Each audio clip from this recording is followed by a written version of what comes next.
우리에게 철로역정이라는 책으로 잘 알려져 있는 그 책의 저자 존 버니언이라는 분이 계시죠. 이분의 작품 중에 거룩한 전쟁이라는 책이 있습니다.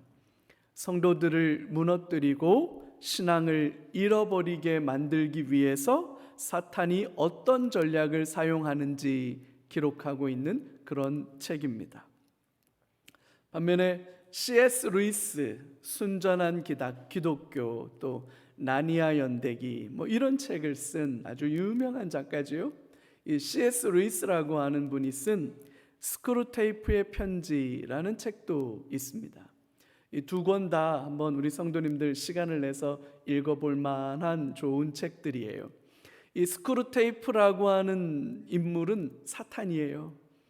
나이가 많은 아주 경륜이 그득한 사탄이 자기 조카도 사탄이겠죠? 자기 조카에게 비법을 전수하는 편지입니다. 어떻게 하면 성도들을 넘어지게 만들 수 있나? 어떻게 하면 성도들이 신앙을 잃어버리게 만들 수 있나? 그것과 관련해서 조카인 웜우드라고 하는 친구에게 편지를 보내는 내용이 이 스크루테이프의 편지예요. 굉장히 풍자적인 내용이죠. 이 풍자가 넘치는 글들을 통해서 성도들의 신앙을 무너뜨리려는 마귀의 집요한 계획과 계략들이 설명되어 있습니다. 마귀는 성도들이 신앙 안에 온전하게 세워지는 것을 죽기보다 싫어하지요. 그래서 사탄이 성도들의 신앙을 넘어뜨리기 위해서, 신앙을 무너뜨리기 위해서 굉장한 전략과 전술을 가지고 노력하는데, 때로 사탄은 이렇게 생각했습니다. 불같은 시험과 환난을 가져다 주면 성도들이 신앙을 잃어버릴 거야. 그래서 불같은 시험, 불같은 환난을 성도들에게 가져다 줬죠. 초대교회가 겪었던 일이에요. 순교당하고 경기장의 사자와 호랑이의 먹이가 되고 고문을 당하고 투옥을 당하고 어려운 일을 당하면 성도들이 신앙을 놓겠지, 잃어버리겠지, 그렇게 생각했는데 세상에 한 사람이 순교하면 10명의 새로운 신자가 새로 생기는 거예요. 아무리 핍박하고 아무리 어렵게 불시험을 가져다 줘도 교회가 버티는 거예요. 오히려 더 견고하게 일어나는 거죠. 그래서 사탄이 이 전략은 안 되겠다. 이거는 오히려 교회를 더 부흥하게 만드는 전략인 것 같다. 그래서 이 전략을 철회합니다. 어떻게 하면 이 성도들을 무너뜨릴 수 있을까? 어떻게 하면 성도들의 신앙을 넘어지게 만들 수 있을까? 고민하던 중에 새롭게 뽑아든 전략이 뭐냐? 성도들을 건들지 마라. 그냥 냅둬라. 냅둘 뿐만 아니라 성도들에게 때때로 우리 이렇게 마트에 가면 시식 코너 있잖아요. 얼마나 행복한지 몰라요. 시식해서 먹는 게 세상에 제일 맛있는 것 같아. 나는 그 시식해서 한번 맛보면 이거 만두 요거네, 이래서 그거 만두 싸는 것처럼 세상의 즐거움과 세상의 기쁨을 맛보아 알게 해줘라. 사탄의 전략이 그렇게 가고 있어요. 성도들을 핍박하지 않습니다. 가만히 두는 거예요. 그러면서 오히려 맛배기로 세상의 달콤함과 세상의 즐거움과 세상의 만족도 경험할 수 있도록 해주는 거죠. 여러분, 성도들이 큰 어려움 없이 신앙생활합니다. 어려움이 없으니 절박함도 없죠. 절박함이 없으니 신앙 안에 매달리는 열정도 사라지죠. 그런 가운데 세상의 풍요와 즐거움을 맛보아 알게 되니까 우리의 눈과 우리의 귀는 자꾸만 세상 쪽을 향하게 됩니다. 그 달콤함과 그 즐거움에 마음을 점점점 빼앗기기 시작하죠. 그러면 서서히 신앙은 약해집니다. 희미해지죠.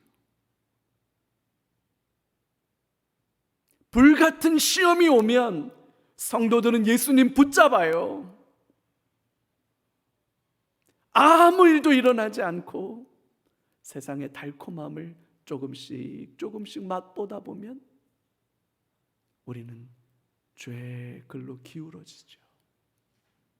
지금까지 가장 성공하고 있는 사탄의 전략이 아닌가 모르겠어요. 오늘 본문에 나오는 사대교회는 여러분 너무나도 치명적인 착각에 빠져 있었습니다. 오늘 1절 말씀을 같이 한번 볼까요? 1절 함께 읽죠. 사대교회의 사자에게 편지하라. 하나님의 7 영과 7 뼈를 가지신 이가 이르시되 내가 내 행위를 아노니 내가 살았다는 이름은 가졌으나, 여러분 이거 그냥 읽으면 이게 무슨 말인가 하고 넘어갈 텐데 여러분 이게 얼마나 심각하고 무서운 말인지를 보세요. 내가 내 행위를 안다. 너가 살았다 하는 이름은 가졌으나, 이 이름을 가졌다는 것은 명성이에요. 평판이죠. 살았다라고 하는 평판과 명성을 가졌던 것 같아요. 근데 주님은 뭐라고 말합니까? 죽었다. 여러분 이들은 살았다라고 하는 자부심과 명성을 가지고 있었는데 주님은 그들을 향해서 죽었다고 진단하신다는 거예요. 여러분 이게 무슨 일일까요? 살았다고 생각하는 사람들의 실상이 죽은 자들이라니. 여러분 이게 무슨, 요즘 젊은 아이들이 재밌게 본다는 좀비, living dead, 살아있는 죽음, 이게 무슨 좀비 영화도 아닌데요. 여러분 사대교회가 이처럼 치명적인 착각에 빠져 있는 이유가 뭘까요? 이게 사대교회만 빠져 있는 착각일까요? 아니면 혹시 우리는 그렇지 않나요? 우리가 같이 한번 점검해 보는 시간이 되면 좋겠습니다. 먼저 사대라고 하는 이 도시를 좀 이해할 필요가 있을 것 같아요. 사대라고 하는 이 도시는 아주 유서가 깊은 고대 리디아라고 하는 왕국의 수도입니다. 그래서 이 깎아지는 절벽 위에 세워진 천혜의 요새와 같은 그런 도시여서 웬만한 외적의 침략이 있어도 버텨낼 수 있는 그런 도시입니다. 리디아 왕국, 혹시 아이들을 키우는 엄마들은 요거 조금 어디서 들어본 것 같은데 할지도 모르겠어요. 여러분 혹시 동화책에 황금의 손을 가진 왕 마이다스 기억나세요? 마이다스라고 해서 만지는 것마다 다 황금이 된다는 그 마이다스 왕이 요 리디아 왕국의 왕이죠. 그런 전설이 있어요. 이게 그리스의 하나의 그 전설 따라 삼천리 같은 그런 이야기인데요. 요 리디아 왕국의 왕인 이 마이다스라고 하는 사람은 너무나도 이 금에 대한, 돈에 대한 집착이 강해서 그만 자기가 만지는 모든 것이 황금으로 변하게 되는 그런 마법을, 그런 신비한 마법을 갖게 돼요. 막 너무 신나는 거예요. 내가 만지는 건 다 황금이 되니까. 너무 신나서 그만 하나밖에 없는 자기 딸을 만집니다. 그랬더니 딸이 뭐가 돼요? 딸이 금덩이가 되고 말아요. 여러분 금덩이가 되면 뭐합니까? 하나밖에 없는 딸이 금덩이가 되어버렸는데, 그래서 이 마이다스 왕이 너무나도 자기가 탐욕에 쩔어 살았다라고 하는 것을 참회합니다. 그리고 나서는 팍톨로스라고 하는 강, 요 사대라고 하는 도시에 흐르는 강인데 요 팍톨로스라고 하는 강에 가서 목욕을 하고 그 자신의 잘못을, 자신의 탐욕을 참회하고 이런 문제들을 다시 다 원상태로 돌려놓았다고 그래요. 그래서 그럴까요? 이 사대라고 하는 도시에 강이 하나 흐르는데 그 강은 사금 채취로 유명합니다. 사금이라고 하면 강가나 혹은 개울가나 이런 데 가서 모래를 이렇게 퍼가지고 이렇게 살살살살살살 흔들면 거기에 뭐가 나온다는 거예요? 금가루가 나온다는 거잖아요. 금이 얼마나 많은지 강물을 퍼서 그 강물 모래를 살살살살살 흔들면 거기에 금가루가 이렇게 고일 정도로 이 사대라고 하는 도시는 금으로 유명한 도시였고요, 제법 큰 금광이 있는 도시였고, 금이 많으니까 기술도 발달해서 여러 가지 기술도 풍부하고, 여러분 금이 많고 기술이 발달하면 그 다음에 뭐가 발달하겠어요? 문화가 발달하겠지요. 패션이 발달하고 아름다움, 예술이 발달하겠죠. 그래서 이 사대라고 하는 도시는 금이 풍부하고 기술이 발달하고 문화와 예술이 꽃피웠던 도시로 알려져 있습니다. 거기에 세워진 교회가 사대교회죠. 경제적으로 부유하고 문화가 융성한 도시에 세워진 교회답게 사대교회는 화려하고 웅장한 규모를 자랑했던 것으로 보여요. 도시 자체에 사람들이 부유하니까 그 사람들이 성도가 되었을 거잖아요. 그러니까 헌금도 많이 하고, 그러니까 교회가 힘이 있었겠죠. 문화가 발달하고 아름다움을 아는 도시였으니까 그곳에 세워진 교회가 얼마나 웅장하고 아름답게 지어졌을까. 저도 이 사대교회 유적지를 가본 적이 있는데 지금은 다 폐허가 됐지만 대리석 기둥이 두 사람이 이렇게 아름을 댈 수 있을 만큼 큰 대리석 기둥이 지금은 기둥들만 남아 있어요. 그 기둥 위에 예배당을 지었으면 얼마나 화려하고 아름답게 지었을까. 사대교회는 그런 교회였던 것 같아요. 교회가 힘이 있으니까 잘 기획된 다양한 사역들을 가지고 있었을 거예요. 뜨르르한 사역들을 가지고 있었겠죠. 뿐만 아니라 여러분, 이 4대 도시에 살고 있는 사람들이 대부분 그렇던 것처럼 세련되고 교양 있는 사람들이 성도가 되었겠죠. 한 자리씩 하는 사람들이 이 4대 교회 성도가 되었겠죠. 생각해 보세요, 여러분. 건물도 화려하고 크고 웅장합니다. 켈른 성당 앞에 설 때, 파멜리의 성당 앞에 설 때 우리가 이야, 참, 우리가 불국사만 가도 그러잖아요. 얼마나 아름답고 화려하게 지었을까요? 힘이 있는 교회니까 얼마나 그 안에 사역들도 역동적이고 잘 디자인해서 만들어냈을까요? 잘 차려입고 교양이 있고 지식이 있고 매너가 있는 성도들이, 자, 누구라도 다 부러워할 만한 그런 교회. 그래서 살아있는 교회, 사람들이 사대교회를 보고 살아있네, 그 아름다움과 그 웅장한 규모를 보고 사람들은 다 살아있네, 다 그랬을 거예요. 사대교회 성도들도 그렇게 생각했을 거예요. 근데 여러분, 이게 함정입니다. 무엇이든 부족함이 없고 여유가 있고 낭만이 있는 곳에는 여러분, 바르고 온전한 신앙이 자라기 어려운 법이에요. 우리가 어려움 당할 때 이렇게 기도하죠. 하나님, 이 문제만 해결해 주시면, 그래서 내가 평안해지면, 그러면 제가 더 열심히 신앙생활할 수 있습니다.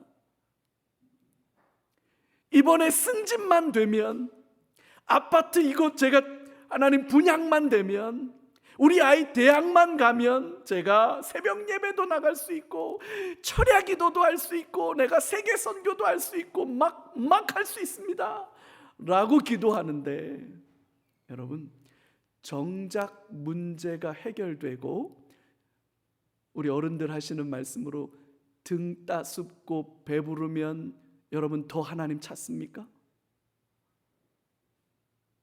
부유하고 풍성하고 넉넉하면 더 간절히 기도합니까? 우리는 그럴 것 같이 생각하지만 여러분, 실제는 그렇지를 못해요.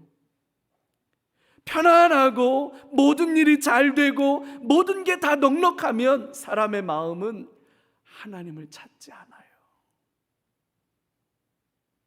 그래서 고난은 위장된 축복이라고 말하면 참 동의하기 어렵지만 사실은 그 말이 맞잖아요. 사대교회가 빠져있는 함정이 아마 그걸 거예요. 여러분, 신앙은 교양과 매너가 아닙니다. 마음의 안정과 인간관계를 위해서 교회와 신앙이 존재하는 게 아니에요. 여러분, 신앙은 영원한 생명이냐 아니면 영원한 저주와 형벌이냐를 결정하는 일입니다. 생존의 절박한 문제를 다루는 게 신앙이에요. 사대교회는 겉모습의 화려함과는 달리 신앙의 절박함과 간절함은 잃어버렸던 것 같아요. 하나님을 향한 갈망과 하나님을 향한 열정과 하나님을 향한 소망이 사라진 거죠. 그거 없어도 충분히 나는 배부르고, 그거 없어도 나는 충분히 지금 삶에 만족하고, 그거 없어도 나는 얼마든지 내 삶이 의미가 있으니까요. 그래서 주님 말하는 거예요. 살았다 하는 이름은 가졌으나 명성도 있고 평판도 있고 사람들의 부러워할 만한 일들이 가득하지만 우리 주님은 그 사대교회를 향해서 너희는 죽었다, 그렇게 말씀하시는 거죠. 어쩌면 교회가 외형적인 것, 전통과 관행에 너무 집착하다가 벌어진 일이 아닐까 생각도 됩니다. 처음 사랑을 버렸다고 책망받았던 에베소 교회에서 우리 이미 살펴본 내용과 같은 얘기죠. 너무나 귀하고 아름다운 전통과 관행도 시간이 지나면서 변질되고 화석처럼 굳어지는 겁니다. 처음에는 안 그랬죠. 여러분, 처음에는 안 그랬습니다. 시간이 흐르면 흐를수록 본질은 사라지고 형식과 껍데기만 남는 일들이 허다하지요. 사대교회가 그랬던 것은 아닌가 모르겠어요. 살았다 하는 이름, 명성과 평판은 가졌지만 겉으로는 성장하고 겉으로는 그럴듯하지만 오랜 관행에 젖어서 하나님을 향한 진지하고 뜨거운 사랑을 잃어버렸던 것은 아닌가. 생명을 잃어버린 것은 아닌가. 살아있는 교회, 정말로 살아있는 교회의 특징이 있다면 저는 몇 가지를 얘기할 수 있을 것 같아요. 예배의 열정이 살아있나? 예배의 감격과 기대가 살아있나? 여러분, 그게 살아있는 교회입니다. 악기가 어떻고 여러분 어떤 조명이 어떻고 이런 거 다 떠나서 성도들의 마음에 하나님을 예배하고자 하는 갈망과 열망이 있다면 1층부터 3층까지 계단을 올라올 때 우리의 발걸음은 훨씬 더 가벼울 수 있을 거예요. 하나님을 예배하는 것 그 자체 안에 기쁨이 있다면 여러분, 그게 살아있는 교회 아닐까요? 살아있는 교회는 새 가족이 넘치는 교회입니다. 이제 막 예수님을 만나는 감격과 기쁨이 있는 그런 새 가족, 이 교회 안에서 신앙이 성장해 가고자 하는 기대와 소망으로 가득 찬 새 가족이 있는 교회, 여러분, 그게 살아있는 교회예요. 예배가 살아있고 예수님 만나는 감격과 기쁨, 복음으로 이제 막 내가 왜 이 나이가 돼서 이제서야 예수님 만날까? 내가 더 일찍 예수님 알았을걸 하는 그 설렘이 있는 성도들이 이 교회에 있으면 이 교회는 살아있는 거예요. 성도들 안에 그 예배의 열정이 식어버리고 영혼이 살아나는 일들이 사라져버리면 사대교회처럼 되는 건 시간 문제인 거예요. 그래서 우리 주님이 사대교회를 향해서 뭐라고 말씀하시느냐? 온전함을 찾을 수가 없다, 그렇게 말해요. 2절 말씀인데, 너는 일깨어 그 남은 바 죽게 된 것을 굳건하게 하라. 내 하나님 앞에 내 행위에 온전한 것을 찾지 못하였다. 너의 행위의 온전함이 1도 없다. 눈을 씻고 찾아봐도 없다. 우리 주님 그렇게 말씀하시는 거예요. 그럼 어떻게 하면 좋을까요? 3절 말씀으로 그 대안을 말씀해 주고 계세요. 3절 같이 한번 읽을까요? 그러므로 내가 어떻게 받았으며 어떻게 들었는지 생각하고 지켜 회개하라. 만일 일깨지 아니하면 내가 도둑같이 이르리니 어느 때에 내게 이르는지 내가 알지 못하리라. 우리 주님이 주시는 것은 이거예요. 내가 어떻게 받았으며 어떻게 들었는지를 생각하고 지켜서 회개하라. 여기서 일깨다라고 하는 말은 정신 차리라는 뜻입니다. 정신 차리라 이런 뜻이에요.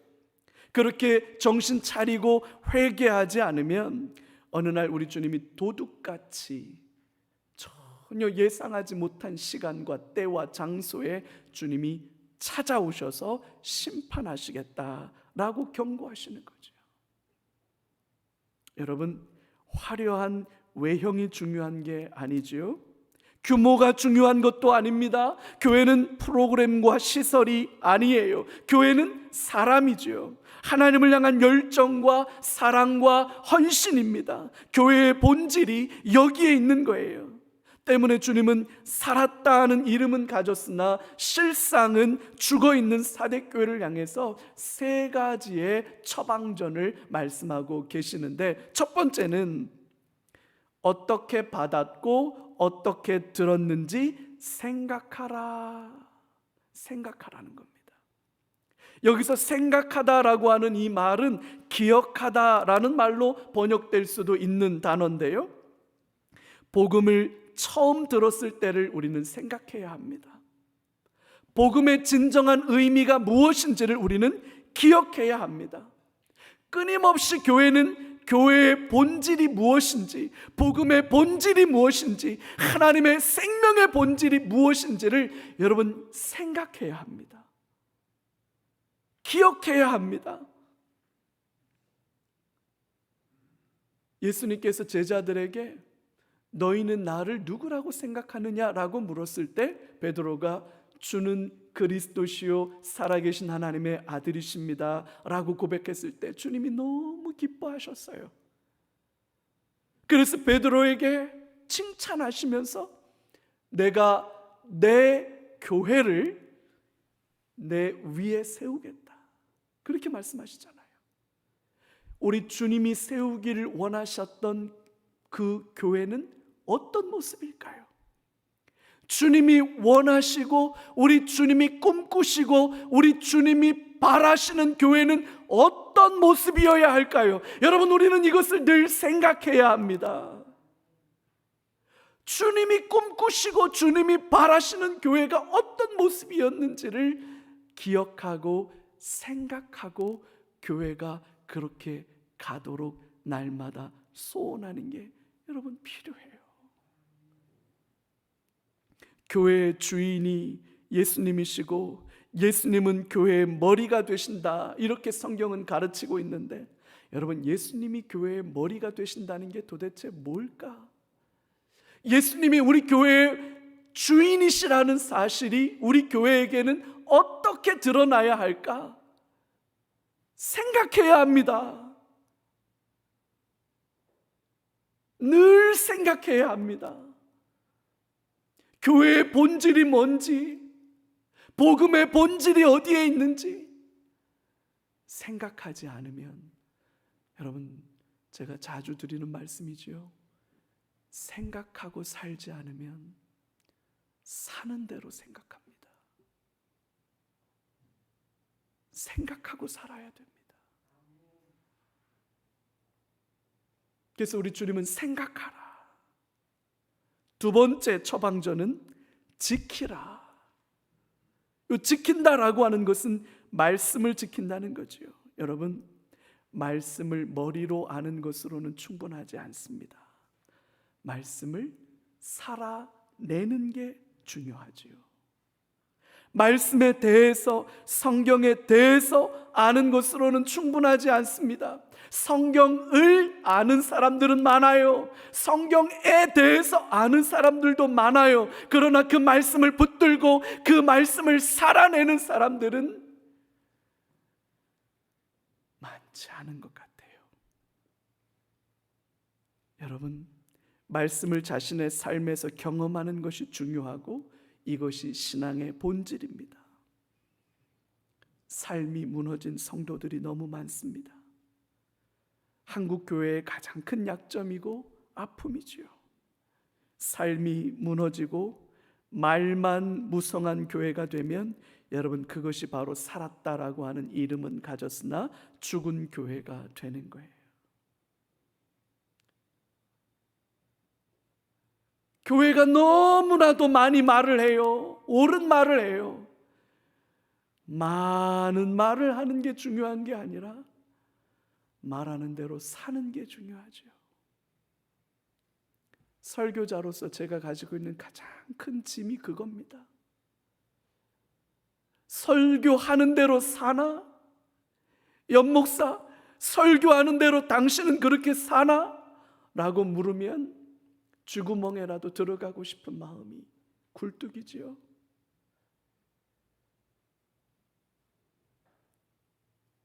제가 얼마 전에 기도하는 가운데 하나님이 제 마음에 주셨던 소망이 한 가지 있어요. 제가 강단에 서서 설교할 때 제 설교의 첫 번째 청중은 접니다. 가장 이 말씀을 들어야 되는 대상이 저고, 그게 칭찬의 말씀이든 책망의 말씀이든 위로의 말씀이든 어떤 말씀이든지 제일 먼저 귀를 열고 들어야 될 사람이 연목사 저 자신입니다. 옳은 말이 필요한 시대가 아닙니다. 옳은 말씀을 붙들고 살아내는 사람들이 필요한 시대죠. 말씀을 살아내는 게 본질이에요.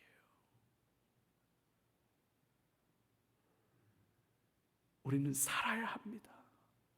말씀을 살아야 합니다. 세 번째로는요, 회개하라는 겁니다. 너무 진부한 말씀처럼 들릴지도 모르겠지만 여러분, 우리는 날마다 말씀 앞에 서서 스스로를 돌아보고 점검하며 돌이켜 회개하는 것이 필요해요. 성도에게 죄를 짓지 않는 게 중요하지요. 연약해서 넘어지지 않는 게 성장이고 성숙이지요. 죄를 짓지 않고 넘어지지 않는 거, 여러분, 이게 너무나도 중요하지만 여러분, 이것보다 더 중요한 게 있습니다. 그건 지은 죄를 인정하고 회개하는 거예요. 연약하여 넘어진 자리에서 다시 일어서는 겁니다. 죄를 안 짓는 것도 중요하고 연약해서 넘어지지 않는 것도 중요하지만 여러분, 복음 안에 있는 더 큰 진리는 지은 죄를 회개하고 넘어진 자리에서 다시 일어나는 게 진짜 복음이에요. 때때로 우리는 실패하고 넘어집니다. 때로는 좌절합니다. 변질되고 왜곡되는 일도 생깁니다. 크고 화려했지만 시간이 지나면서 사랑과 열정은 사라집니다. 본질은 사라지고 형식만 남아서 옴짝달싹할 수 없는 굳은 관행이 되기도 합니다. 여러분, 그럴 수 있습니다. 괜찮아요. 돌이켜 회개하고 성령의 역사로 새로워지면 되는 겁니다. 할렐루야. 성령의 역사가 그래서 필요한 거예요. 이 수원 3일교회 안에 성령의 역사가 가득하면 성령의 역사는 돌이켜 회개하게 하는 역사를 일으키죠. 죄를 인정하게 하는 역사를 일으키죠. 넘어지고 무너진 자들을 일으켜 세우는 게 성령의 역사예요.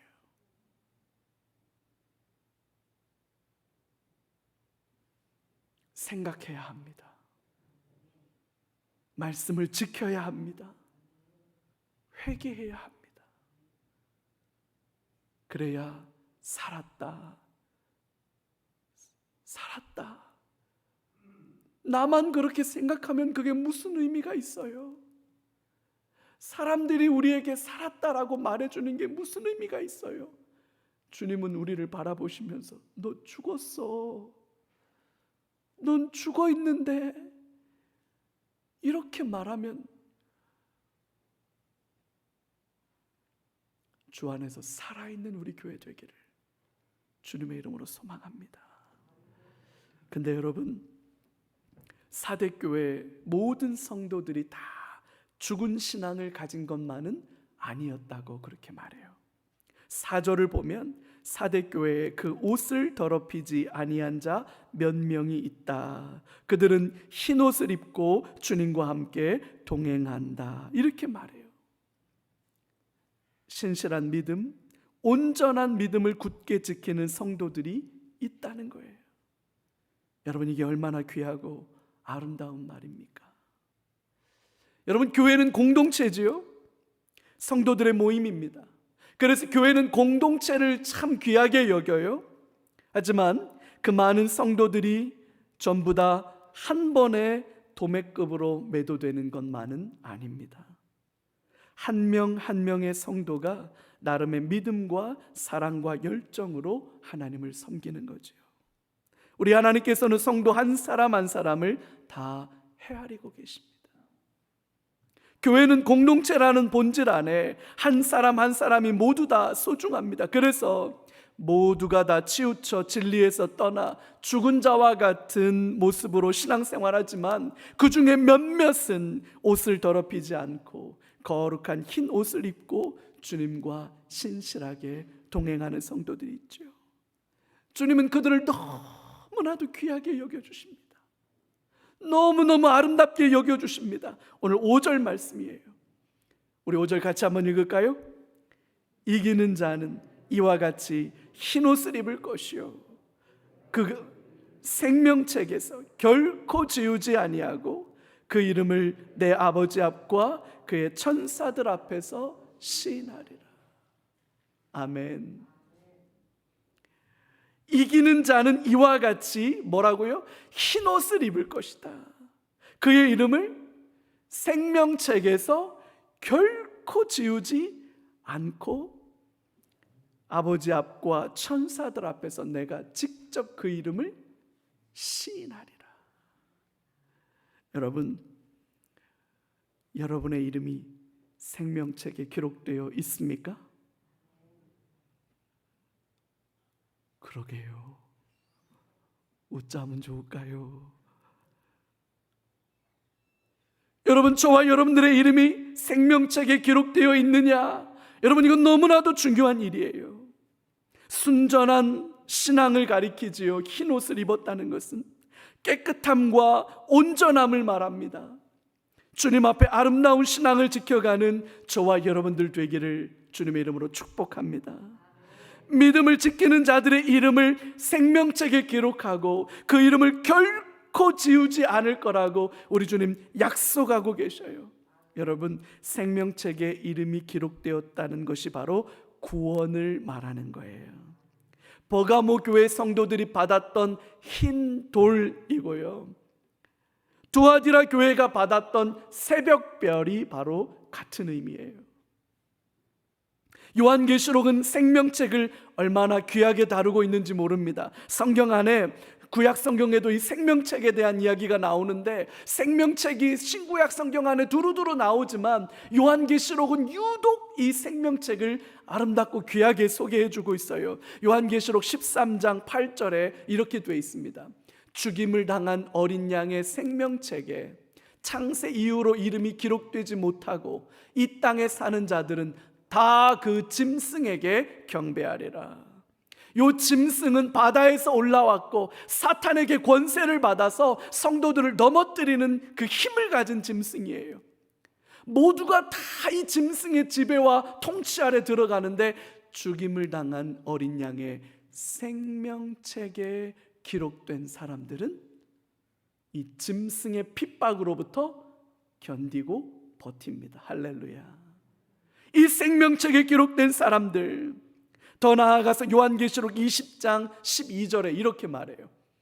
또 내가 보니 죽은 자들이 큰 자나 작은 자나 그 보좌 앞에 서 있는데 책들이 펴 있고 또 다른 책이 펴 있는데 곧 생명책이라.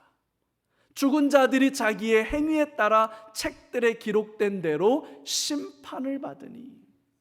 죽은 사람들이 다 주님 앞에 나와왔습니다. 그 죽은 사람들이 주님 앞에 나와왔는데 이게 백보자 심판이라고 말하는 거예요. 그 앞에 책들이 쭉 펴져 있는데 그 책들에는 뭐가 써져 있느냐? 그 죽은 자들의 살아있을 때의 행적이 기록된 책입니다.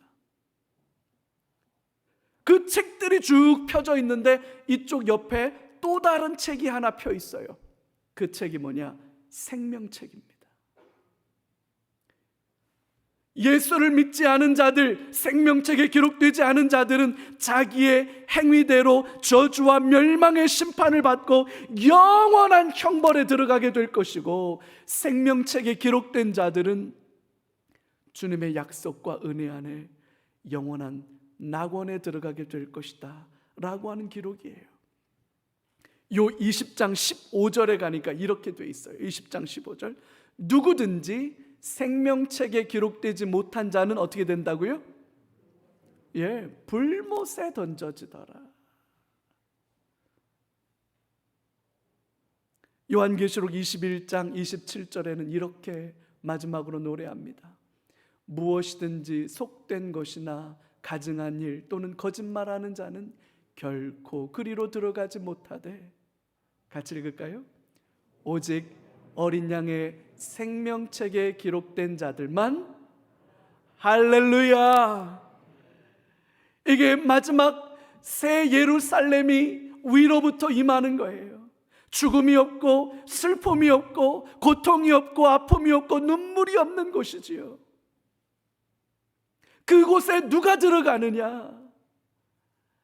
거짓말하는 자, 가증한 일, 이런 거 하는 사람들은 아무도 못 들어가요.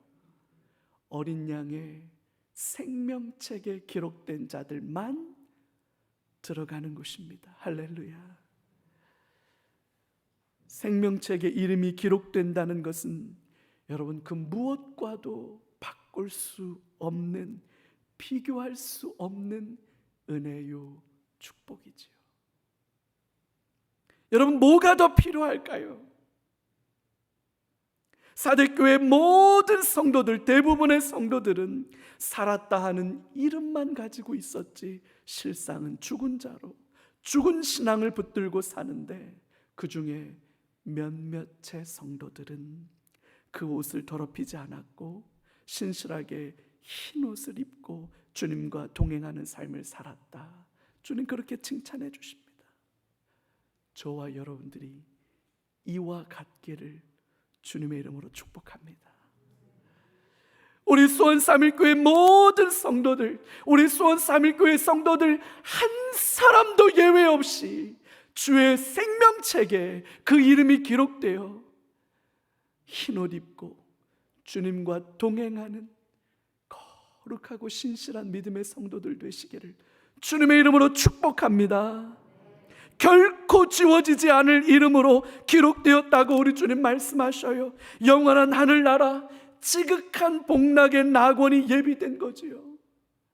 뿐만 아니라 여러분, 우리 주님께서 하나님과 천사들 앞에서 우리의 이름을 직접 호명해 주시고 그 이름을 우리를 인정해 주시고 칭찬해 주실 것이라고 그렇게 말씀하십니다.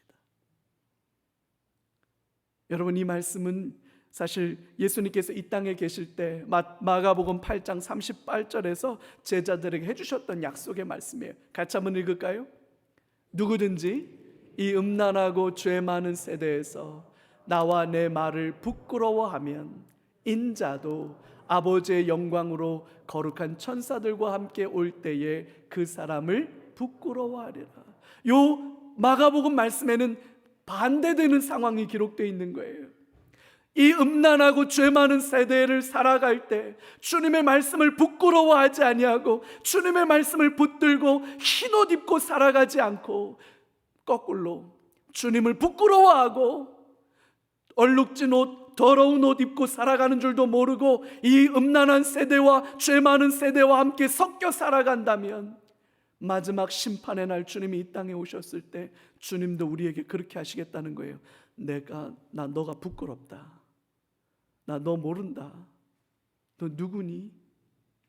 라고 말씀하신다는 거예요. 끝까지 흰옷 입고 끝까지 믿음을 지키고 끝까지 주님 앞에 서는 자들은 주님이 마지막 때에 우리의 이름을 시인해 주시겠다. 너가 나를 위하여 그 어려움을 지키고 견딘 거 내가 인정한다.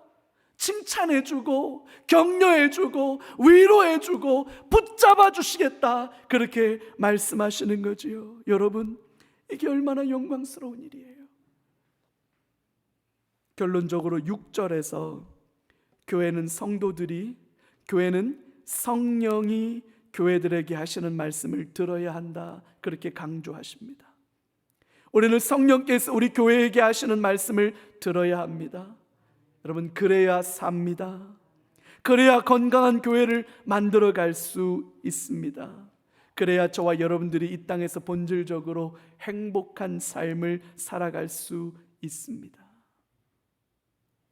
여러분, 돈이 많고 사업이 잘 되고 승승장구하는 것으로 인해서 얻을 수 있는 기쁨과 만족과 즐거움과는 비교할 수 없는 거지요. 산상수훈에서 이미 보았지 않습니까? 복되도다 심령이 가난한 자들이여 천국이 너희의 것이다. 그거랑 같은 말씀인 거예요. 살았다 하는 이름이 중요한 게 아닙니다. 사람들의 평가가 중요한 게 아닙니다. 우리 주님의 평가가 중요한 거지요. 실제로 살아있는 것이 중요한 거지요. 날마다 주님과 더 가까이 동행하는 것이 중요한 거지요. 믿음을 지키고 거룩한 삶, 순결한 삶, 신실한 성도의 삶을 살아내는 것이 중요합니다. 여러분, 이것이 신앙의 본질이지요. 주 안에서 사랑하는 성도 여러분, 저와 여러분들의 이름이 생명책에 기록된 줄로 믿습니다. 우리는 흰 옷 입고 모든 이들이 치우쳐 그릇하더라도 주님 앞에 흰 옷 입고 주님과 동행함으로 지워지지 않는, 결코 지워지지 않는 그 구원의 은총을 누리는 저와 여러분들 되시기를 주님의 이름으로 축복하고요. 마지막 날 우리 주님께서 저와 여러분들의 이름을 아버지 앞에서 천사들 앞에서 시인하는 그 놀라운 은혜를 누리실 수 있기를 주님의 이름으로 축복합니다. 우리 같이 한번 기도하지요.